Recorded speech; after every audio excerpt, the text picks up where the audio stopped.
Jason Corcoran writes from the perspective of a long-term Moscow correspondent who spent 14 years in Moscow and who became personally entangled in the story that he was covering. He's an award-winning journalist and Russia analyst based in Ireland, Dublin, formerly a senior correspondent for Bloomberg News, Dow Jones, with work appearing in outlets including the Sunday Times, the Washington Post, Business Insider, the Wall Street Journal, and The Guardian. And he has a fabulous book out called Leaving Russia. We are, of course, going to talk about that, and we're going to put the description of that book and links to it in the description of the video. So please do check that out, as well as events that will be taking place over the next couple of months, book festivals, readings, etc. Do look out for those, and that's a great chance to meet Jason around the UK, I presume. Welcome to the channel. Thank you for having me, Jonathan. This is a wonderful forum for the cause. Absolutely. And well, this is an interesting question, isn't it? Because we have the world is now divided into former Russian experts who have now become, I would say, Ukraine experts, and they've really swung that way. You have Russia experts who, dare I say it, still have a sort of twinge of nostalgia and a sense of regret about leaving Russia, and they still try to find something positive or some hope for the future. And I'm not sure what the other category. And then there are people who much smaller contingent who were Ukrainian experts to start with.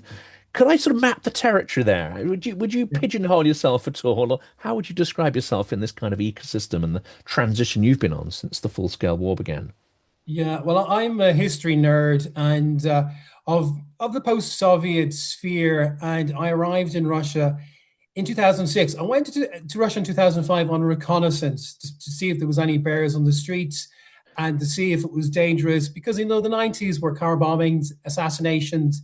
But I went over in 2005 and it seemed like the place to be. It seemed like the center of the universe for somebody like me that was focused at the time on finance, business, politics, and there was so much happening. The biggest IPOs in the world.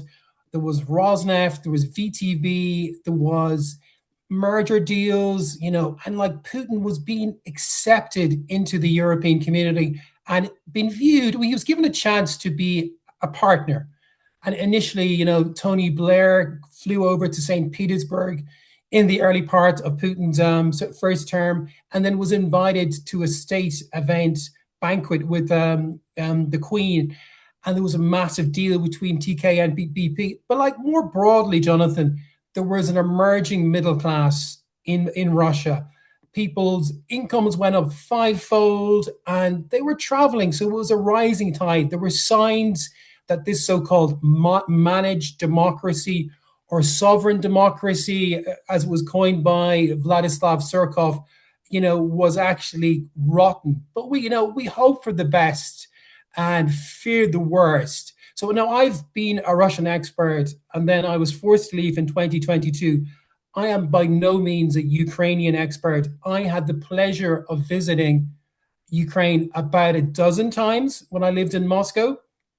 And there was this train you would take, maybe you've taken it yourself, from Kievsky Vokzal, and you would leave on Friday night and you would arrive Saturday morning in beautiful Kiev, and you'd walk down to the Kreshchatik and you'd have coffee and you'd meet friends, and it was wonderful. And then you'd go back on Sunday night with a massive hangover and thinking, oh my God, this is such a tonic to living in Moscow, to go to a more European city, more civilized and more friendly.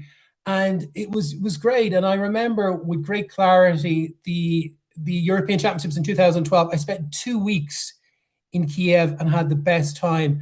And it just seemed Ukraine was on the cusp of really, really joining Europe, unlike Russia. It's extraordinary. I never made that journey because I'd never been to Ukraine prior to the war. I've only known it in wartime. My first trip was to Lviv in 2023, and I was encouraged by a Ukrainian travel blogger, quite a well-known one, who came to Oxford, and he said, "Yeah, the podcast is all very well, but if you've never been to Ukraine, how do you expect anyone to take you seriously?" And I'm like, oh, hey, maybe he's got a point there. So yeah, all my travel has been there, and the Russia I knew is the one from 92 to 98. So it is exactly the the fun times that you described earlier. And I think that's an interesting point. Looking through your book, looking through the sort of blurb and the sort of PR and the descriptions, I sort of hinted at this earlier. There are certain people who, even while criticizing modern Russia, have this layer of, I would call it romantic, and I'm going to use the word delusion, romantic delusion about it. But you're described as someone who does not romanticize Russia, and certainly don't romanticize the diaspora or necessarily see them as some, extraordinary, righteous, anti-Putin administration in waiting, etc. I guess your grounding in history means that you're trying to look at things in a far more maybe objective and sometimes darker fashion. Yeah. Over a million Russians left. I mean, on some estimates, 1.5 million Russians left after the invasion and then the subsequent mobilization in September 22. And for a lot of them, some of the initial exodus was ideological. It was the journalists, it was the opposition figures, it was the teachers, and but then the second wave, it was less ideological, and it was all about survival. They didn't want to be in the meat grinder, and they took off. And these are the guys who didn't have the passports, who didn't have the Western linguistic abilities. They didn't have the links with friends in academia in Berlin, in London, in Vienna, in New York. So they had to go to Armenia and Georgia, where they were not welcome, because Georgia, of course, had the 5-day war against Russia in 2008, which led to the annexation, effectively, of Southern Ossetia and Abkhazia. So, there's a lot of nuances in all of these Russians who've gone overseas, and like to different degrees, they've been welcomed or they've been discouraged and they've suffered. Those who justifiably should have been welcomed have had visas revoked, or they couldn't get tourism visas, or they couldn't get interviews for visas, and they've had their bank balances frozen, and they've suffered Russophobia, but not across the board. I think there's some countries that have had programs, like Germany had humanitarian visas for opposition figures and journalists. So it is a very complex picture, Jonathan. I think you have to parse based on geography and based on the individuals who fled. It's an interesting one, isn't it? Because there are Russians who will integrate. I think there are people who left sort of long term and made the lifestyle decision. And I personally know people who will have learnt the language and put a lot of effort into learning the language, and a process that may take many years of exiting. That's from the 90s and the early 2000s. And those people will sort of integrate and sort of disappear into the societies they're in, have jobs, whatever. You won't even necessarily notice, etc.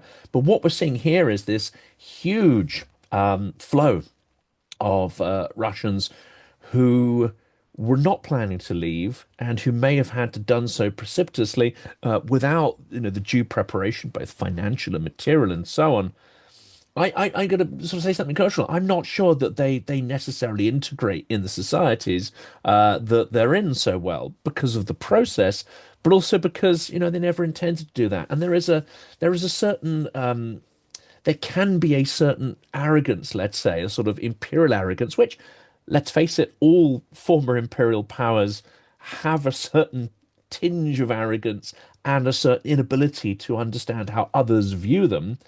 Russians have that in spades, in the same way, the English do, in the same way Americans and let's face it, Germans can do as well. There's a sort of imperial unconsciousness of how they're perceived. Unfortunately, Russians have been in an information sphere that's told them they live in the best country, they live in the strongest country, they live in a place that's going to be feared. And I think there can be some Russophobia, but also Russians can rub people up the wrong way because of these, cultural and informational heritage. Yeah. As someone, I'm an Irishman, and we're talking to you from Dublin. And, I lived in the UK for 7 years, but I know my history. And it's actually always striking when I speak to my very good friends in the UK how little they know about Irish history. And we know all about British Yes. history because, it was Cromwell, and we have, our country has been ravaged and pillaged but we have a peace process, and the UK was very, very instrumental with that, with the US, and we have had peace on this island, Ballymena, largely for the last 25 years. So I'm very aware of the boorishness of the empire kind of elite. And that trickles down to those who are uneducated and choose not to read. And you've seen, I know, particularly those who went, to the Caucasus, those who did not have passports, and those who did not have a worldview, and those who did not travel. And they were unwelcome because they refused to integrate. They refused to learn Georgian or even a few words of Georgian or a few words of Armenian. So all of these emigres or relocanti, as they've called themselves, either they've gone back home with their tails between their legs, hoping not to end up in the meat grinder, or a large part of them have gone to Serbia because Serbia is culturally much closer to Russia. And, the Serbian government, views the Kremlin more sympathetically on foreign issues. And Belgrade is now effectively a little Moscow. But within the Balkans, I do know of Russians who are desperate to get to the West and desperately do not believe in what Russia is doing in their name in Ukraine. It is interesting, isn't it? And I don't like to sort of generalize, but yeah, you do see that sort of trend. And having studied in Scotland and you got a lot of friends in Wales, you sort of you build up that picture of let's say the sort of unconscious imperial attitudes that can rub people up the wrong way. I find it fascinating this trickle. Not even a trickle, quite a flow of people have gone back because, once the savings are run out, once that, as you say, they have frictional relationships sometimes with locals. They don't necessarily feel welcome. They don't necessarily want to condemn the SVR. They're escaping conscription. They don't want to end up in the meat grinder. That doesn't necessarily mean they're ideologically opposed to Putin's military operation or really even want to be made to think about it, and certainly may not want to take any individual responsibility. And I find this really one of the most interesting attitudes is that, and there are quite a few exceptions. There are a few exceptions. Kasparov is one. A friend of mine, Konstantin, who I interview regularly, is one. And there are quite a few people in the Russian Legion, the Siberian Legion, fighting in Ukraine. Well, they say, well, I personally opposed Putin, but that doesn't absolve me from a sense of almost collective responsibility for what's happened, because I still want to be associated with the country, the language, its heritage. Therefore, I have to take on that personal culpability. That seems to me the majority of Russians want their cake and eat it. They want to be associated with a great heritage and an imperial identity, and yet they don't want to take any political responsibility for what the state is doing in their name. It's a curious Yeah. compartmentalization. Yeah, no, there's been no real reckoning, of Russia's sins in the Great Patriotic War, and that's the problem. You had Nazi Germany, which had a reckoning, and the West helped to rebuild Germany, Western Germany, particularly after World War II. But Russia has not looked inward to the sins of their forefathers, on what happened, in the March to Berlin and the raping and the genocide, and then in their own gulag system. And now you're seeing again, Jonathan, is the recreation of all of these institutions, and some of it is, it's kind of, it's just a motif, but underneath that there's no ideology, there's no Marxism or Leninism. So, and there's no addressing, there's no truth and rehabilitation of what happened. So till that happens, I don't think they're going to move on that element of society who has that viewpoint. But at the same time, we give mixed messages to Russians who want to flee the regime. At the start of the war, I think Vladimir Zelensky, he urged Russians to leave to avoid paying taxes and funding the Putin war machine. But, in August of 2022, I think he called on all Western nations to ban Russian citizens, including dissidents, arguing they should live in their own country until they change the country's philosophy themselves. And you've also observed the authoritarian slide. And I find this process sort of really quite interesting, the sort of boil the frog, as it were, and how the regime created the sense of being a hybrid autocracy to the point where even on, sort of so-called liberal networks such as Echa, you constantly had this argument going round and round. Are we living in a dictatorship? Are we not? We have all these freedoms and privileges, so it can't be. It's not like Stalinism and the things we read in the history books. I think I always had a slightly different perspective, is that if you can't eject your leader then it's a dictatorship. I mean, it's much simpler than that. But that hybrid autocracy seemed quite surgical in some ways, quite efficient in the way it was able to sort of manage and create this sort of fake plurality. What was your impression, having been there through that crucial period where that it went from being a sort of messy, let's say, pseudo-democracy or pre-democracy through the sort of hybrid or spin dictators, as it's been called, period, into the far more heavy-handed authoritarian slide, which then, of course, led to full-scale war. And now I would argue that there are elements of Stalinism appearing in various quarters. What was your impression of that whole long slide? I think when I arrived 2006, there was optimism, and then especially when Dmitry Medvedev came in 2008, and there was the Rocky Rovka, the castling, when Putin stepped back and became prime minister, and Medvedev stepped in, and effectively he was just warming the seat. But you were hoping that this was the beginning of something new. You were moving away from managed sovereign democracy into something that could, eventually be a proto-democracy. But, it was a bluff. And, Medvedev made all the right noises. He was going to stamp out legal nihilism, which was one of the major problems. The courts were all stacked, so you could never get a fair outcome, and the outcomes were already known. But then they were trying to make Moscow into this financial center to rival London and New York. And they're bringing in all these heavy hitters. They were improving corporate governance. And I was writing about this, and I was going to Putin's Davos, and this is wonderful. The mood music is amazing. But at the same time, you had warning signs flashing, the killing of Litvinenko in London, poisoned with polonium-210. And then, of course, the 5-day war against Georgia in 2008. But you're sitting there and you're sort of optimistic, and you're not fully buying in. I mean, my wife, who's Russian, she wanted me to get residency. She wanted me to get citizenship. I remember writing about this for a comment from The Guardian and going, okay, there's good steps here. There is a pathway here for Russia, but I'm not convinced yet. And I actually wrote that. I went back to some of my comments. Some of them were naive and optimistic, wildly optimistic, but I had that reservation always that Russia was never really fully on the true path, because at heart, Putin never went away. The Czechists never went away. And they're paranoid. And the paranoid Czechists, they always want to lash out first before, you think they're going to be hit, or they imagine they're going to be hit by some invisible enemy. And that's what we're seeing, I guess, full scale now, with the internet cuts and not just the sort of loss of freedoms, which actually it seems that there's very little pushback when freedoms are taken away, but when privileges are taken away, when the comfort of life is taken away, the digital womb, as it were, that Moscow and St. Petersburg built to keep its, citizens sort of happy and content.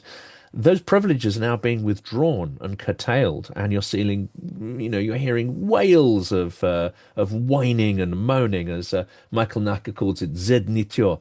And it's an extraordinary spectacle. But will it translate into anything political and organized? Because the defense of privilege is not the same as a structured political opposition. Yeah, I think what we're seeing at the moment, and your channel has covered this, sort of with great detail, and, better experts and criminologists than I am.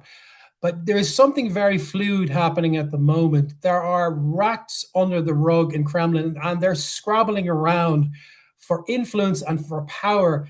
And like, one of the most striking things I was reading yesterday in the Washington Post. I don't know if you saw this. Catherine Belton, who's a friend of mine from the Moscow Foreign Press Corps, she had an interview with a certain Remeslo the former Kremlin lawyer and turbo nationalist. And this guy, he suddenly had, a change of heart and was being very critical of Vladimir Vladimirovich and his cowardice and, him being a thief of war. And so he was sent away, packed away, carted off to a psych ward in St. Petersburg for 30 days. So he comes out yesterday or the day before, and Catherine interviews him. And Remeslo, he's doubling down. He's doubling down on his comments against the Kremlin and the regime and Putin. So why is he doing that? How is he doing that? And he is being more vehement than like Vladimir Kara-Murza was when he was in Moscow and when he was picked up and given a long stretch. And many other sort of dissidents and opposition politicians. So he has one hell of a creature. And he's not the only one who's speaking up. And this, we're seeing the power vertical is there is a bigger fissure than I have seen at any stage since the invasion began in 2022. It's interesting you use the word krisha, which to the non-Russian speakers, that means roof, that means your protection, your insurance. It means you have somebody behind you, someone who's got your back, who's powerful, who, when one faction says, right, we're going to rub him out, they go, no, no, no, hang a second, yeah, he's within our orbit, and if you do that, then this is going to happen to you and your people, and one can just imagine all those scenarios behind the scenes. It's probably incredibly complicated. I wonder if we'll ever find out the details. This must make it very difficult as a journalist. This is really the territory of the historian to bring even some, not even certainty, but put some flesh on the bones. As a journalist, this must be an incredibly difficult period to try and get a handle on. Yeah, you're reading tea leaves and you're watching elements of news and intelligence is coming out. You got to take it with two grains of salt. And there was this report that came out from iStories, and it was covered by the FT and CNN. They all had a hand in it, and suggesting that Shoigu, the former defense minister, is potentially, sort of going to be making a heave. Or I kind of find it hard to buy because, there has been a massive purge against Shoigu's ranks. So, and he originally was the emergencies minister. So whenever there was an earthquake or whenever there was a refinery that blew up, he was there. He was hugely popular. He's supposedly a Buddhist, a Buddhist who became a defense minister and, was in charge of this bungled full-scale invasion of Ukraine. And now he's, maybe orchestrating a heave. I mean, I don't see it. So it's you just have to parse so much of the noise and try to find nuggets of information that actually hold up to scrutiny. But it's incredibly hard. And I think, Jonathan, you're doing a really good job as well, because I watch your channel and go, okay, right, he's got something there. And I make a very big note in my notebook.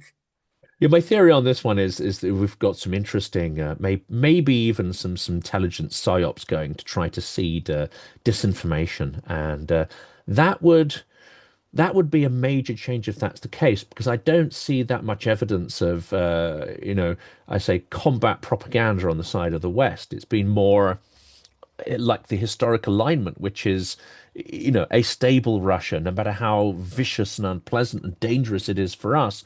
A Russia that is not collapsing is the thing that we're going to try and do everything to preserve, even if it means, and I'm going to be brittle here, even if it means the West has withheld arms or not fully aligned behind a real concept of Ukrainian victory, even if they've behaved in a way that has enabled the deaths of thousands of Ukrainians. I think that one can say that now with Biden's policies and even with the slow walking of stuff and the inaction. The debate is always going to be whether that is just bureaucratic bungling, lack of vision and leadership, or whether there is strategic purpose behind the withholding. And I think there's enough evidence to suggest that there is something of that. You do not want Moscow to lose catastrophically, precipitously, because what will they do? They might nuke everybody, etc. And of course, the Kremlin has used that as a psyop to try to manipulate and control Western behavior. But now we're moving into the territory where it seems that several key metrics have reversed. Russia is on the back foot, and the Z bloggers, the ones you mentioned, some of the ones you mentioned earlier, including Kalashnikov, Gerkin, and others, they're actively talking about defeat, and not just any defeat, but a catastrophic and humiliating defeat. So certainly something's changed in tone, even if we can't be sure of the substance behind the scenes. Mhm. Yeah, and I think there's a slow realization from these elements within the Kremlin elites is that this war cannot be won, and they've tried everything to try to buckle Ukraine, but Ukraine has come back, and now maybe is making incremental gains, and their drone industry is magnificent and is shaken the elites to the core, to so much so that this will be the most scaled back May 9th Victory Day parade in possibly 2 decades.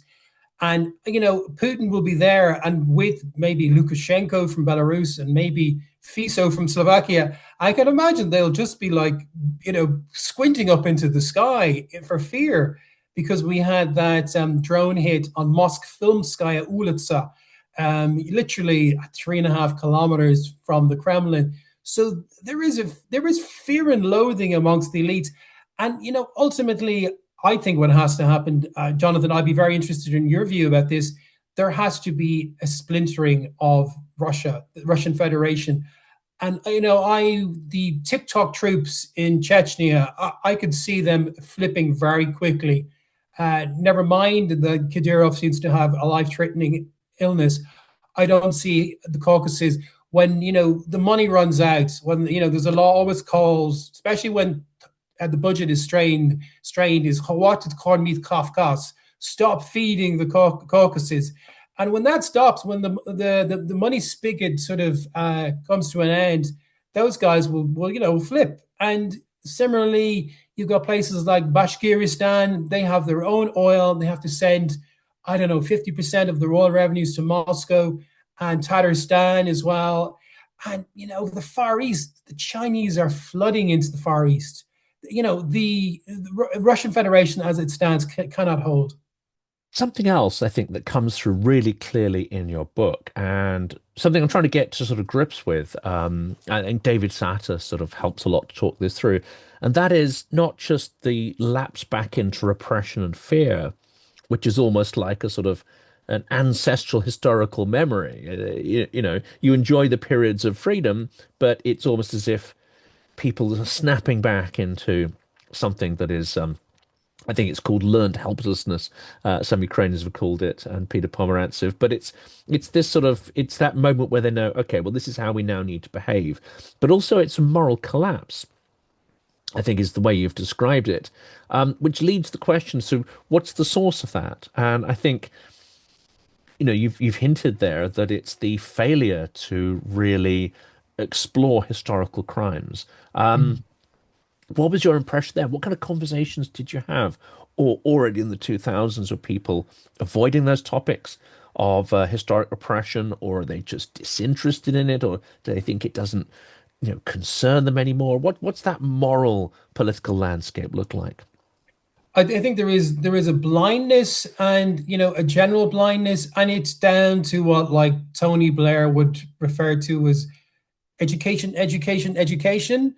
And even before they started rewriting the history textbooks in 2022, I mean, I looked at some of these things, and there is gaping holes in the history that you and I would be aware of about the Second World War and how it started, and the Molotov-Ribbentrop Pact. It wasn't there. Well, I couldn't find it in the history books that I was reading. So there is a blind spot because they have not addressed the sins of their forefathers in the Velikaya Pobeda, Velikaya Vojna, the Great Patriotic War. So there has not been, there hasn't been addressed, and it is having these conversations is really awkward.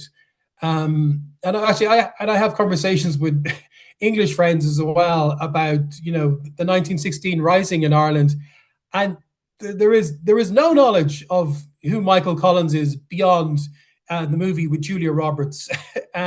So it is not just particular to Russians, but there has been no addressing of the sins of their forefathers. And is it in some ways? I know it's never easy. That's going to be the wrong word. It's never easy to immerse yourself in that history and try to understand the power relationships of the past while maintaining positive relationships in the present. It's a very complex process. It demands a lot of mental energy. Not everyone's up to it, but is it in some ways necessary for colonized people to rediscover familial community and historical relations and to build identity, let's say, in the present? Because we see this process, and in the 90s, to an extent, it seemed to me that Ukraine and some Russians were on a path that could be comparable, which is the rediscovery or the discovery of suppressed history and the discovery of family history and so on. At some point, Ukraine accelerated into that process, despite how hard it is. And, in many cases, it's learning Ukrainian or getting your Ukrainian better than your Russian when Russian's your primary language and discovering an entire literature, which in your mind was always, thought of secondary. So this is extraordinary process of self-education and communal education. It seems to me in the late 90s and the 2000s, in Russia, that process reversed, but they were on a similar track. And maybe not because of the narrative that so many analysts and journalists and historians still reach for, which is the 90s was traumatic, etc. No, because Putin came in and said, you don't have to worry about this stuff anymore. You don't have to think. You don't have to work on it. You just, bask in your privilege and comfort, and you can forget all about that, and you don't have to feel guilty. That's the other thing. It's like a warm bath he's offering them. Deal with the devil, hand over as well all your political agency at the same time, by the way. But I don't know what your impression of that is, because this I think there needs to be a major historical revision. Otherwise, the story of resentment and grievance is the one that's going to be written into the history books, and that partially absolves Russians actually once again for their extraordinary historical crimes. Mhm.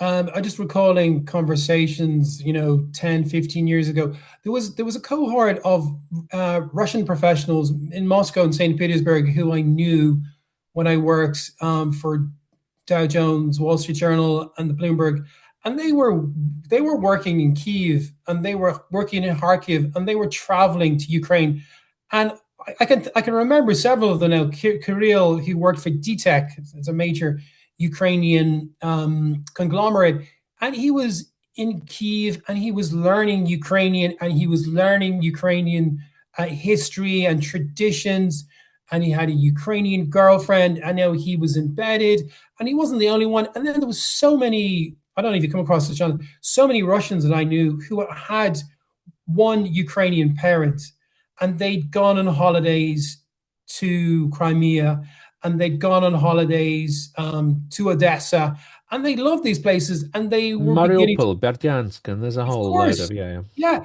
so many of these, and a lot of these now are in exile, and a lot of these now who feature in the book, and they don't want any credit for this.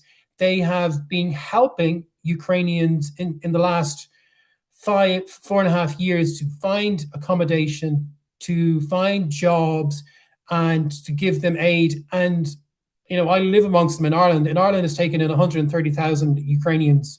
Some have gone back, but there's still a lot of people here.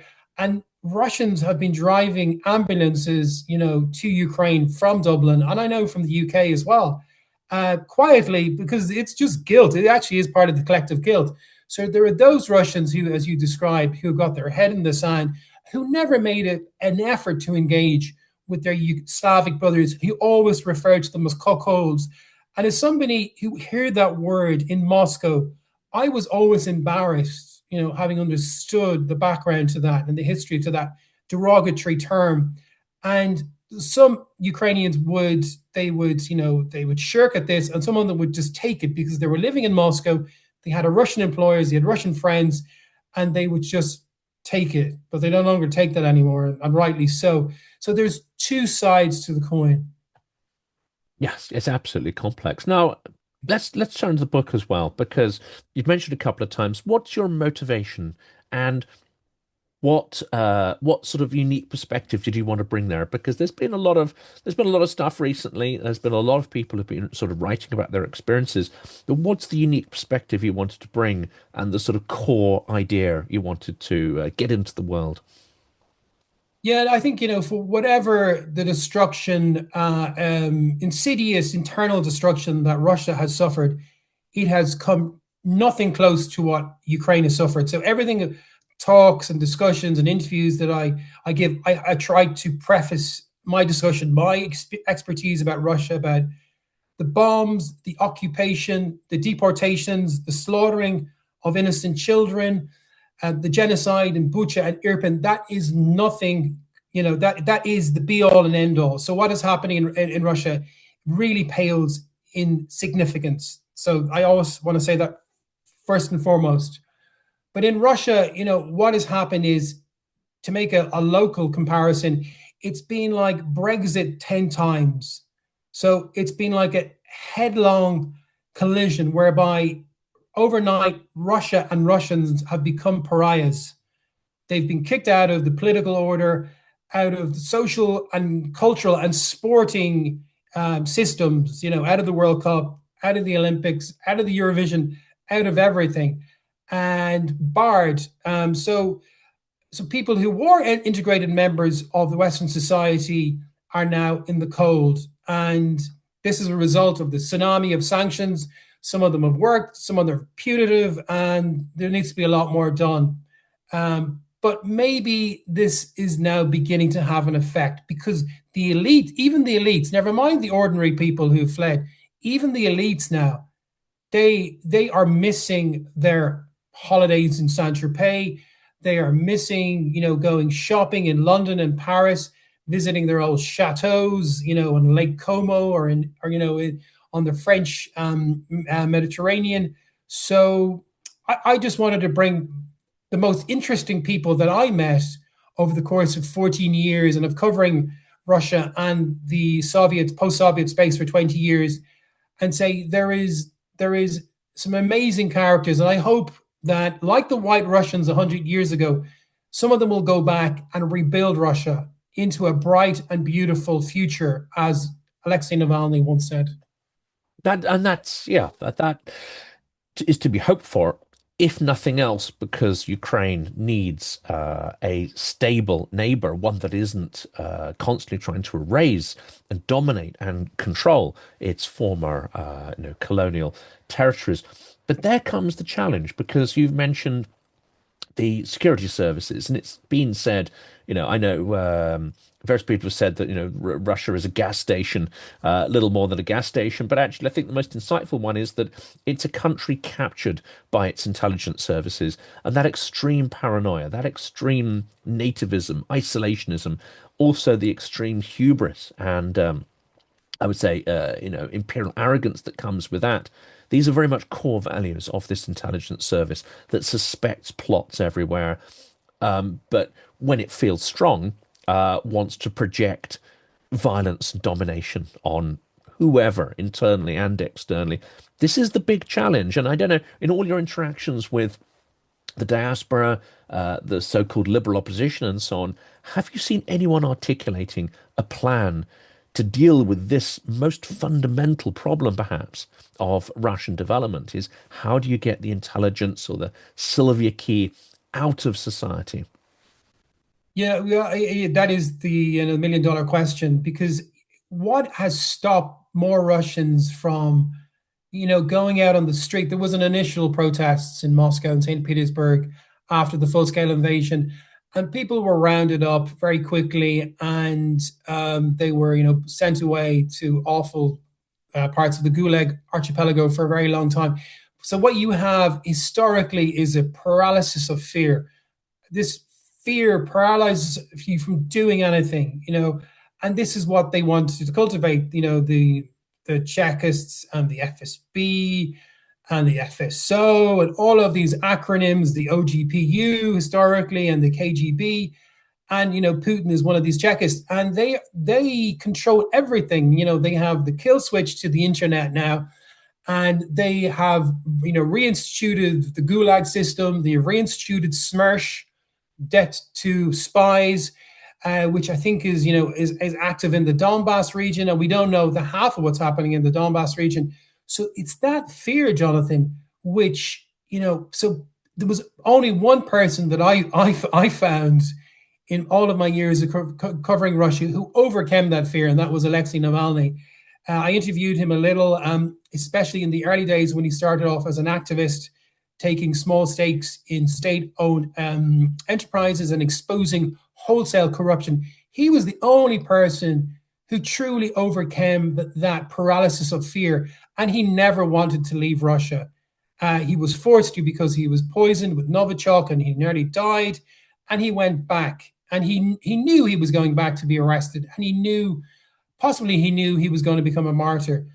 So until you get somebody like that who's willing to stand up and overcome that level of fear, I don't see who's going to galvanize, Russia to become a civilized partner, with the West. I think probably Boris Nemtsov had all those qualities as well, plus a certain statesman-like manner and experience of administration, which of course Navalny didn't. Although clearly he ran his operation and the media part of it with extraordinary organizational skill and flair. I mean, there's no question there, both behind and in front of the camera.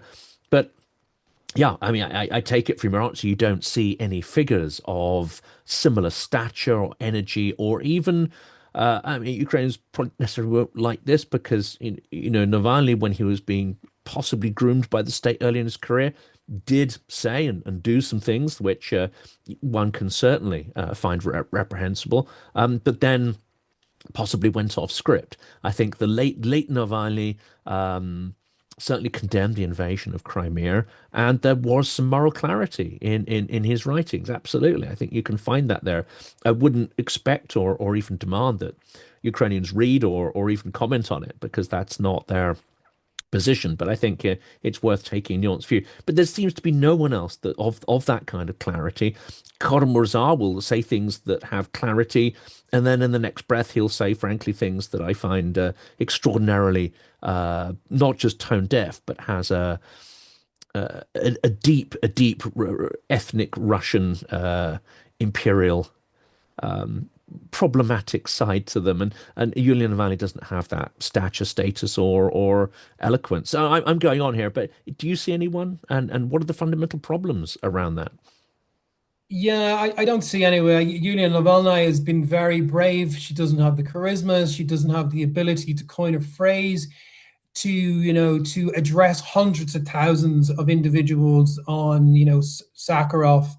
And, like Navalny, he built up a nationwide party system. There was party groups in Murmansk in the north, in Kaliningrad in the far east, and in the south, and that's all collapsed. So they've, all of the significant FBK anti-corruption foundation people have fled Russia, and some of them have discredited themselves, considering with the comments by Mr. Volkov about certain elements in Ukraine, and as you said, Vladimir Kara-Murza. Pivchik is slightly problematic as well, I have Yes, to say. Yeah. and as you said, Kara-Murza has an ability to put his foot in his mouth, despite all of his academic background. Yashin, I think Yashin possibly, but Yashin doesn't seem to communicate very well in English. I don't see No. him doing too many interviews in English. His profile seems to have gone down very much since his release, Yeah, actually. I mean, maybe Cuts is the only one who galvanizes many of the diaspora that I've yeah. spoken to.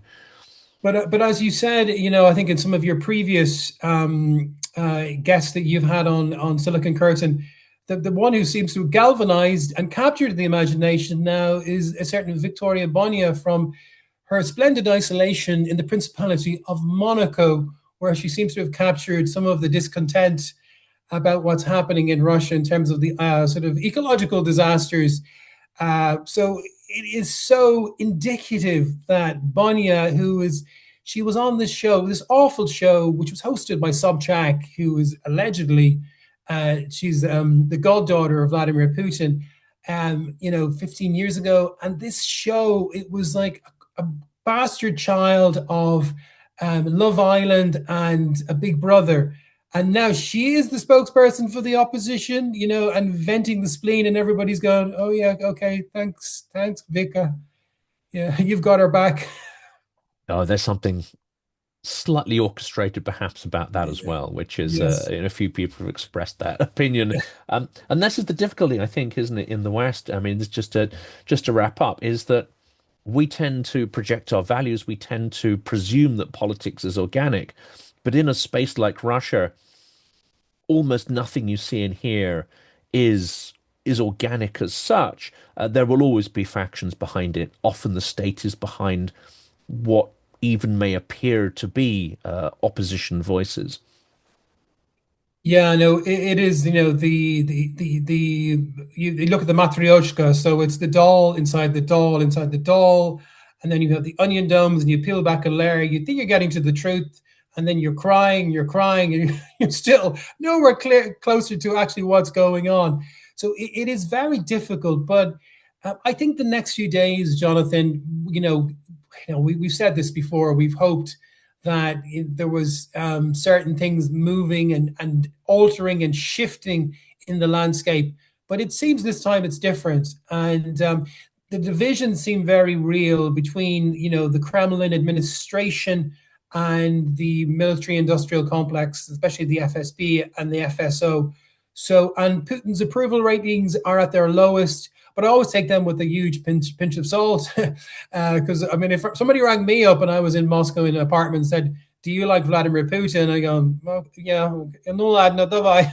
Yeah, Yeah, sure, you why know where not? I live, you know Yeah, which car yeah. I drive in. Yeah, yes, of course I So do. Yeah. yeah, so I take that with a huge pinch of salt. But it seems things, I mean, it is nearly 5 years of this disastrous invasion, the biggest overreach, in Russian modern history. And it has to come to an end soon. I really pray it does for the future of Ukraine. And that's maybe my son, who was 7, who was born in Moscow, and he can go back and make a contribution to building something better than what we have at the moment. Well, on those positive hopes, Jason, thank you so much for coming on. We should mention the book once again. Do please check it out, plus any live events that are happening in the UK that you may be able to attend. For today, though, thank you for what you do. Thank you for coming on the channel. Thank you for everything you do, Jonathan. Let's unpack the book, The Dark Heart of Russia, because it helps to explain how we got to this point. It's edited by me, Jonathan Fink, the creator and host of the Silicon Curtain podcast. It's published this month by Gibson Square in London and is already available for order and delivery online, though officially the PR release will coincide with the Phantom Victory Day parade in Moscow on May the 9th. 30 interviews, 30 voices selected from over 1,000 interviews that have been conducted on this channel. And the lineup that we have put into this book reads like a who's who of the people Moscow would most like to silence. Bill Browder, Garry Kasparov, Fiona Hill, General David Petraeus, Peter Pomerantsev, Luke Harding, Mark Galeotti, Keir Giles, Anders Puck-Nielsen, Alexander Etkind, Yuri Felshtinsky, General Ben Hodges, and many, many more. And with a strong set of Ukrainian voices included, it could be no other way. Volodymyr Ermolenko, Alena Holoshka, Sasha Dozhik, Olga Takaryuk, and Alexander Romantsova, among several others. And the timing is not accidental. We are releasing this book precisely as the Kremlin's central myth, the myth of Russian victory, Russian strength, Russian inevitability, is being shredded in real time.